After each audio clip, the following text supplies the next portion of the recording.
Werewolf here. There is no democracy without an opposition party. So here in my state of New York, Governor Kathy Hochul, or Count Holchula, as some of us like to call her, has entertained the idea of removing Trump from the ballot in New York before the primary this April. Look, if you support Trump, you should oppose this. And if you detest Trump, you should also oppose this. And also a few prominent Democrats are also behind this in the state, and they're working on suing to get Trump off the ballot. The Democratic Party here is not being very democratic by any means. Look, we have an epidemic of people being pushed on the subway tracks. We have so many migrants that some of them are sleeping outside in the streets during cold and flu season in the state that had some of the most draconian COVID regulations. You know, this can't be a good thing. We have chronic crime and countless other problems, crime, theft, that are compounding upon one of each other. But for now, I want to bring your attention to a historic reference point that has fallen into obscurity, and that would be this book by President James Buchanan called The Buchanan Administration on the Eve of the Rebellion, referring to the Civil War. You can find this book for free online through Google Books. Now, in the book, President Buchanan, whose support of the South, defines the anti-slavery abolitionists as insurrectionists.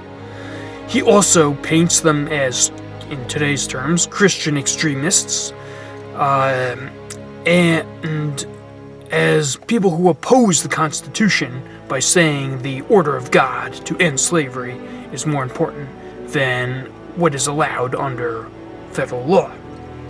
And he cites the violent insurrection in Bleeding, Kansas, and essentially tells you that these people represent the average person who's opposed to slavery. Now, Buchanan was a lawyer, so he knew how to define things in order to manipulate both the legal definition and how they're perceived. And Hochul's basis for taking Trump off the ballot is that he is an insurrectionist, even though the Senate never convicted him. And even if you oppose Trump, you must oppose this. Why? Because it will set a precedent that other politicians will one day use to merely declare their opponent of something that it looks like they're guilty of and then remove them from the ballot.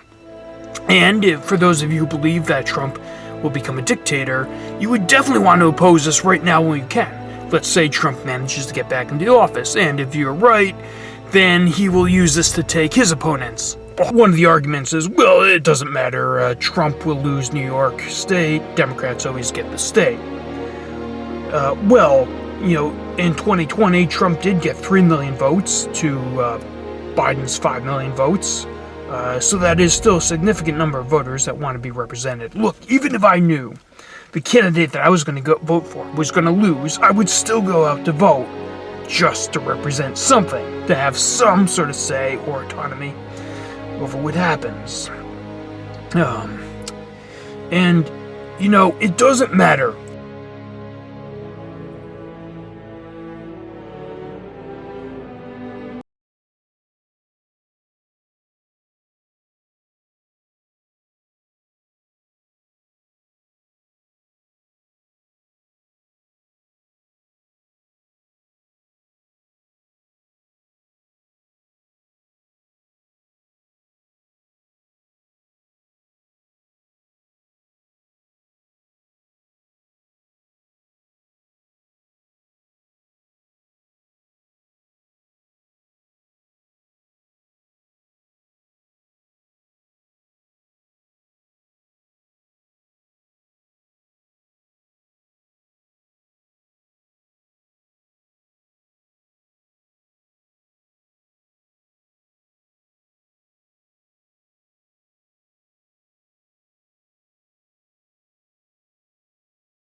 if only one person in this state wants to vote for Trump in 2024, you cannot deny that one person their choice of who they want to vote for.